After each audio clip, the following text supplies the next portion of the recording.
What did I miss? Actually, I missed quite a bit, but Brian here, and I should be indoors, but it's just nice and sunny outside. We've got another mod for the 4Runner, however, it's not an engine mod. Today, I'm going to be installing an external transmission cooler.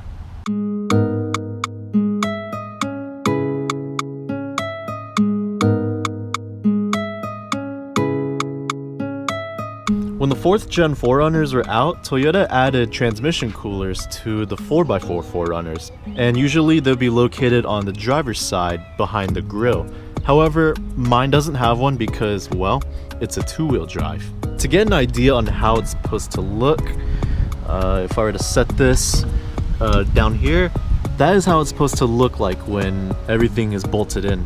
This external transmission cooler is made by a company called CSF Racing. They specialize in higher capacity radiators, intercoolers, oil coolers, and in this case, transmission coolers. And they make sure everything fits like OEM, which is good because that means I won't have to cut or drill into any of the metal parts like the cross member or the frame. I just have to bolt it in and I'm good to go. The only thing I have to cut is the hose that I'm going to be using. Now the reason why it's called an external transmission cooler is because, well, technically this 4Runner already comes with one. The transmission cooler is literally this plastic strip that is on the driver's side of this radiator. From the factory, Toyota made these transmission coolers built into the radiators, so they were a 2-in-1 type of deal. This one, it works nice, it does a good job of cooling down the transmission fluid. However, it can only do so much, and with the Houston heat that we have, I get a little worried sometimes, thinking that my transmission might overheat. So what I'm going to do is I'm going to disconnect that return line, which is at the bottom, and add a new set of hoses, connect it to this inlet of the transmission cooler, and then connect a new return line to this inlet. And what that's going to do is that's going to give the transmission a double cooling feature. Now you'll notice that the battery is gone, and I took it out so that I would have a lot more room to work under the hood, and plus it gives me a better angle with the camera.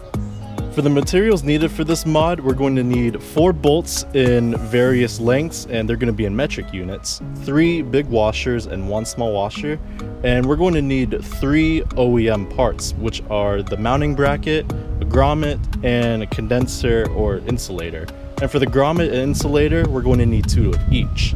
And lastly, we're going to be using 3/8 braided hoses and end caps for the hoses. They're not needed, but it'll be a nice touch to make it look nicer. As for the tools, I'm going to be using a Phillips head screwdriver, a 10mm socket, a saw, and some pliers. And like with any other mod, I usually don't work alone. I always have the crew with me. They're both taking the proper measures to stay safe. I should too. In all seriousness, at this time, don't do what I'm doing. Don't be around crowds of people, and if you do, just keep it at 6 feet.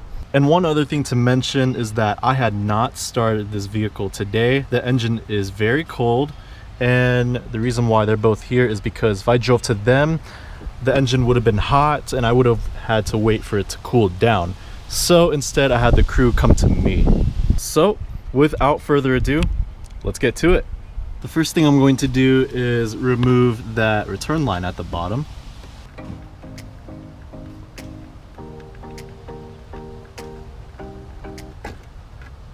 Oh, No nice. leaks. Wow, okay. Surprising.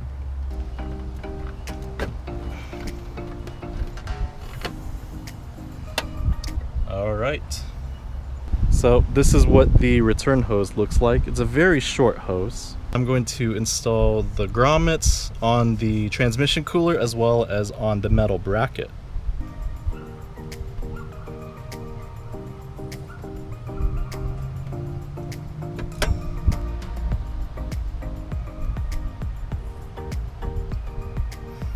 Next, I'm going to take the insulator or condenser and place it in the grommet.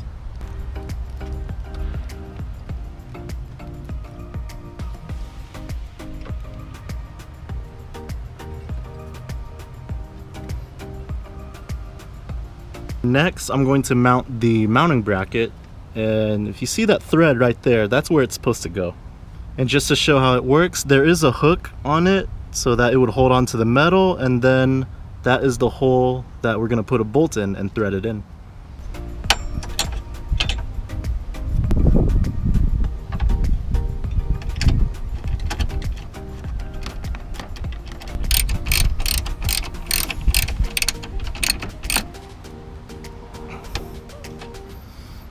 Okay, angling the camera down a bit. Next, I'm going to be removing the support bracket because with this in the way, I can't install the transmission cooler.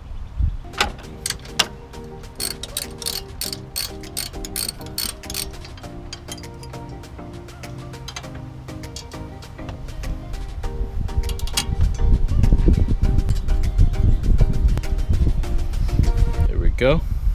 Next comes the part where we bolt in the transmission cooler.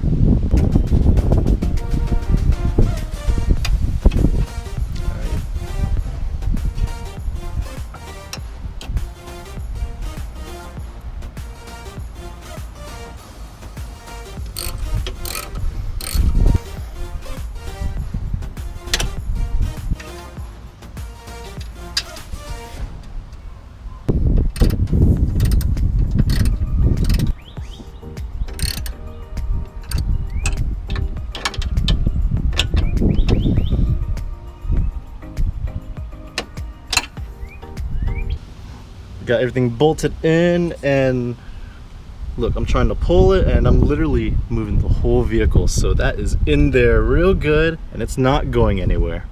I want a relationship as sturdy as this mount. They ask you how you are, you just have to say that you're fine when you're not really fine, but you just can't get. This thing looks so fresh, and now all that's left to do is to insert the hoses, measure them out, cut them, and then fit them all in.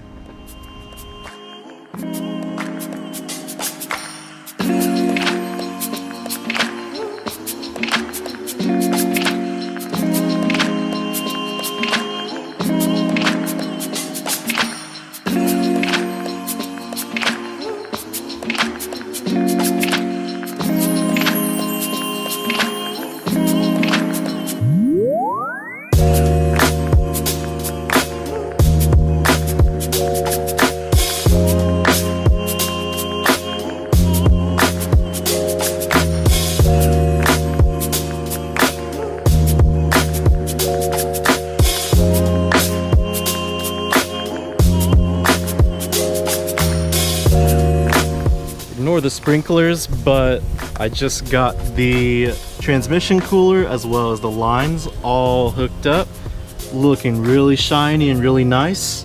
Thanks a lot, Adam, and thank you very much, Christian.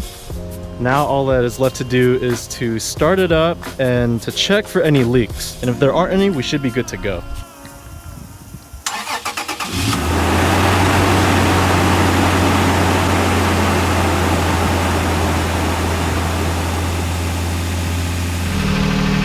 Looking under, there are no leaks, which is good. Looking inside, there are no leaks either. And looking in the front, there are no leaks, so everything is all good. Thank you, Adam. And thank you, Christian.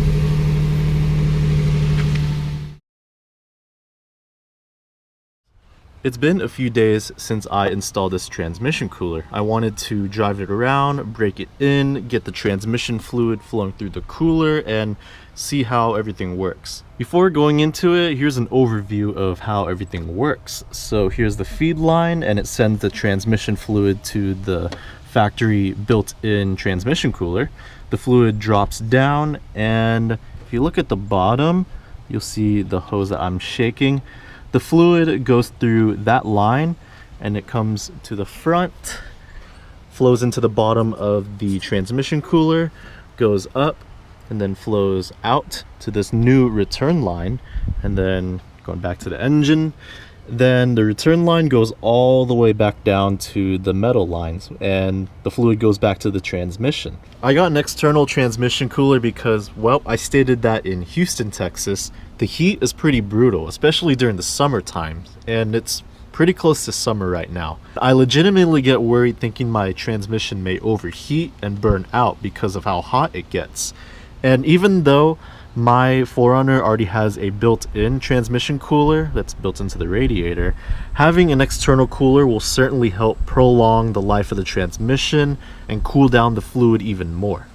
This truck is a two-wheel drive and I don't tow with it. In fact, I can't tow with it, but it certainly doesn't hurt to have a cooler for the transmission. Now, this cooler was $58 plus shipping, and the mounting hardware as well as the hose and the hose clamps were needed, so it all added up.